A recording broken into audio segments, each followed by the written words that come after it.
سلام سلام، خیلی خوش اومدین به مینی دوره رایگان آموزش این تابلو رنگ روغن. بچه تو این تابلو که الان خیلی هم ترند شده، من میخوام 0 تا 100ش رو بهتون آموزش بدم. بچه این طرحیه که ما قراره بکشیم. من عکسش رو هم جدا براتون میذارم. حتما بچه عکسش رو کنارتون داشته باشید که موقع کار کردن دقیقا به جزئیات عکس نگاه بکنید. بریم که با هم این تابلو جذاب رو شروع کنیم.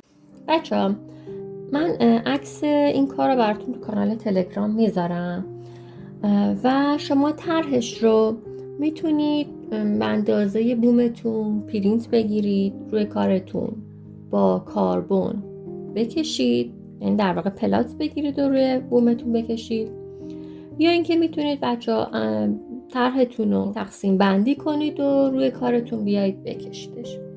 من طرح رو تو کانال تلگرام براتون میذارم که همین طرح رو بیاید روی بومتون پیاده بکنید. بچه این طرح ما تعداد رنگای زیادی نیاز نداره.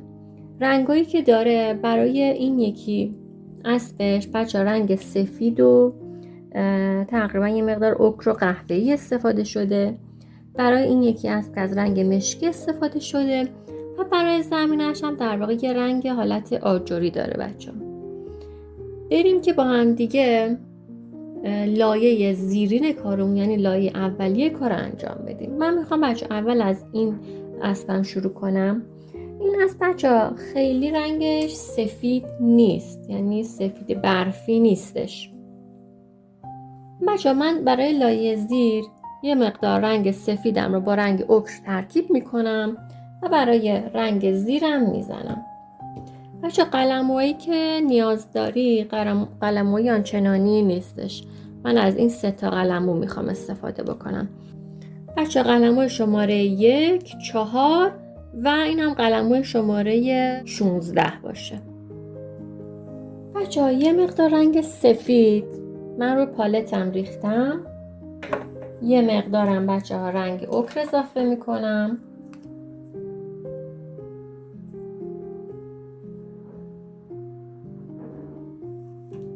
بچه یه مقدار خیلی کمی رنگ اوکر رو من به پالتم اضافه میکنم، خیلی نه.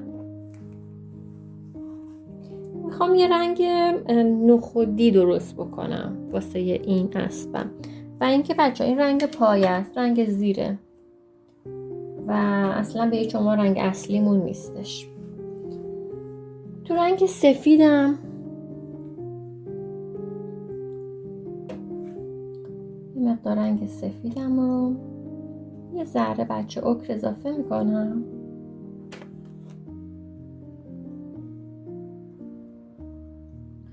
زیادم اضافه کردمش.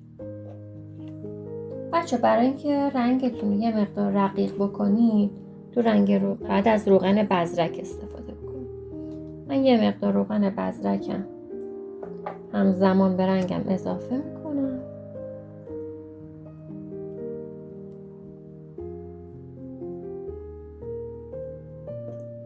بچه یه رنگ نخودی خیلی روشنه درست کردم.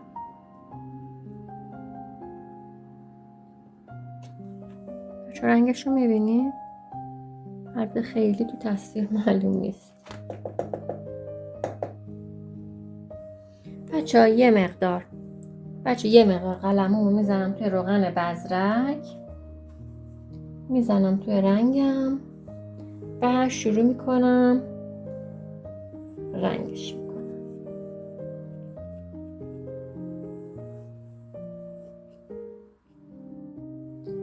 یه مقدار قلمومو تو روغن بزرک میزنم و بچه ها سطحم رو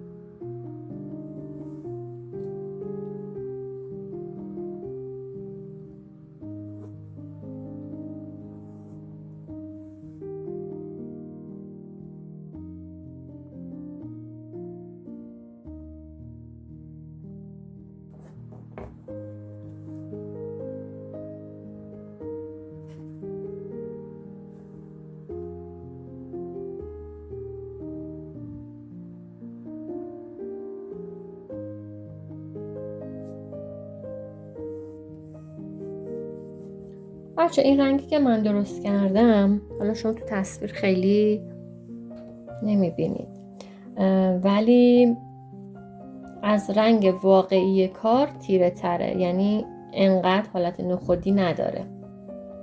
من چون رنگ زمینه میخواستم بزنم، به همین خاطر کلا یه مقداری کارو روشن‌تر تیره تر درست کردم.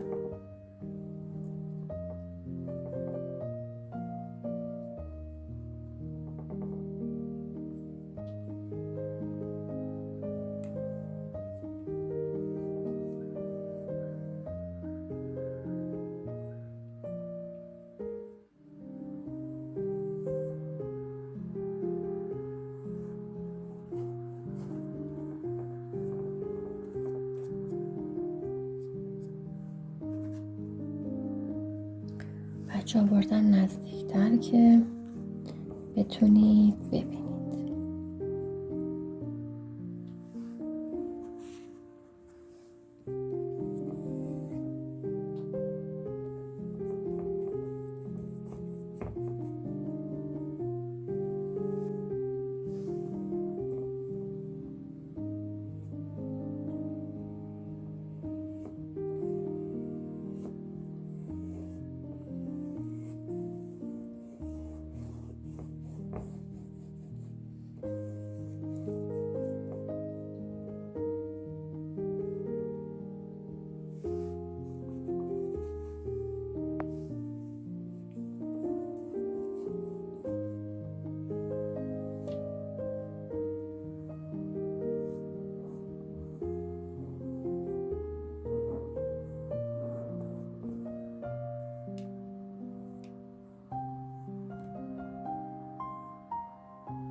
خب بچه من این قسمت رو رنگ کردم.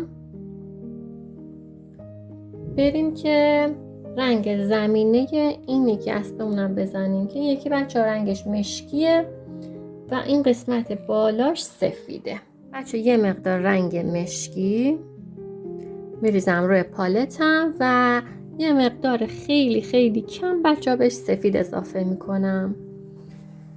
یه مقدار بچه قلممو باز طبق معمول تو روغن بزرک میزنم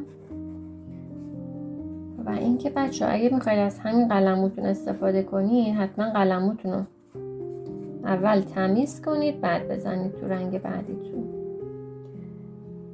قلمومو میزنم تو رنگ مشکی و این یکی رو بچه هم مشکی میکنم.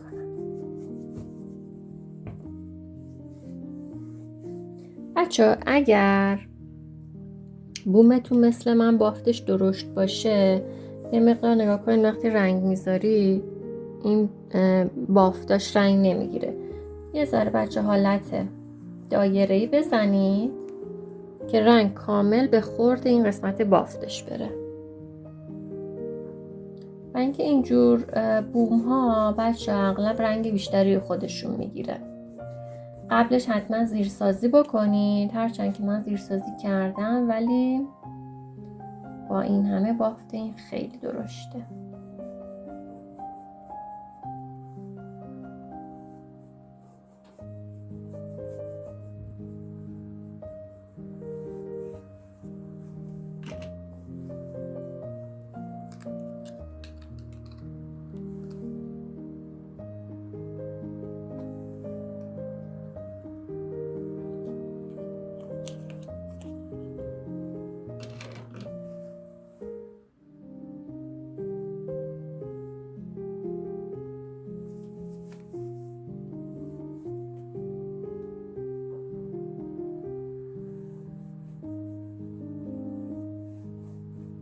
برای اینکه رنگتون راحت‌تر روی بوم بشینه حتما باید از مدیوم استفاده کنید. یکی از این مدیوم ها بچه روغن بزرکه.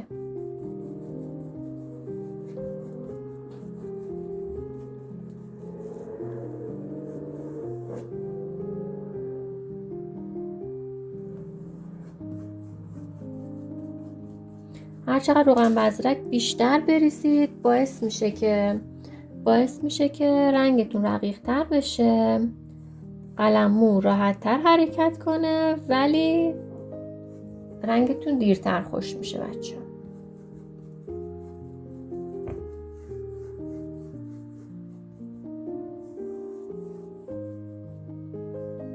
برای این کناره های کار از یه قلموی کوچیک‌تر بعد استفاده کنیم. دور کار رو وقتی می‌خوایم بگیریم خیلی آروم، اگرم از همین قلمو استفاده می‌کنیم خیلی آروم بچه‌ها دور کارتون رو بگیرید.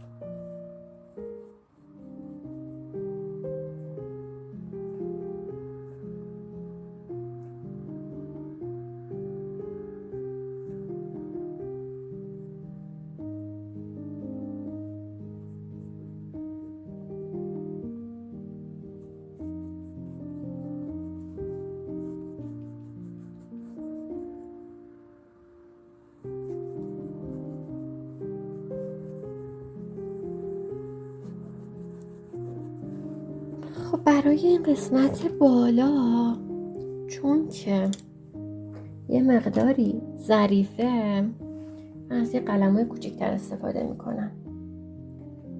برای این قسمت اول بچه سفیدیش رو میذارم،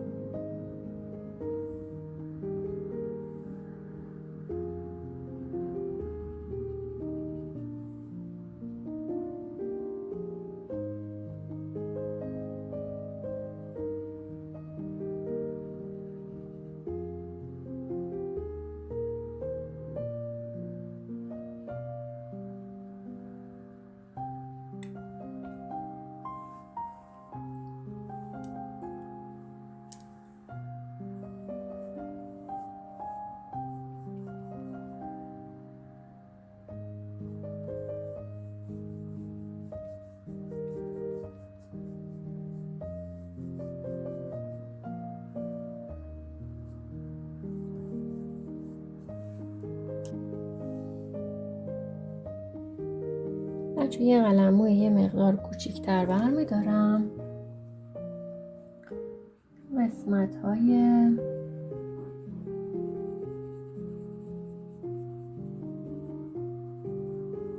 ظریف رو بچه ها میکشم.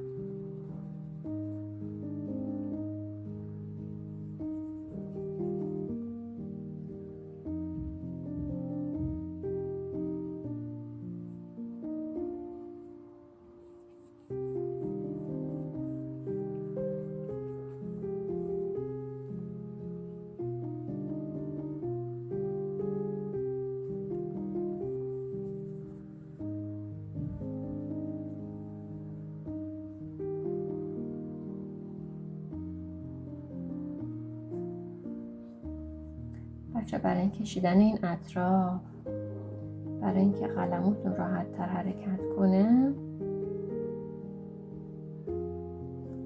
روغن بزرک بزنید که رنگتون رقیق شه و بتونید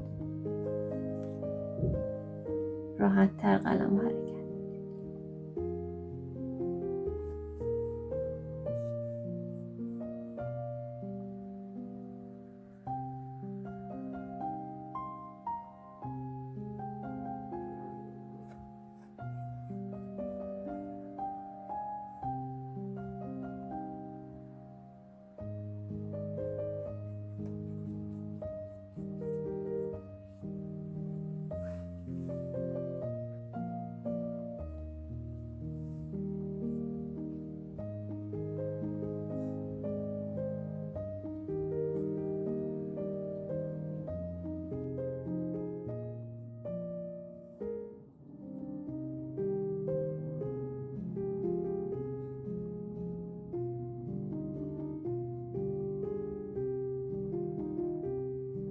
بچه‌ها خیلی تمیز کنارهای کارتون رو با قلممو قشنگ بگیرید.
بچه من یه دست رنگ زدم، بعد بذاریم بمونه که خشک بشه.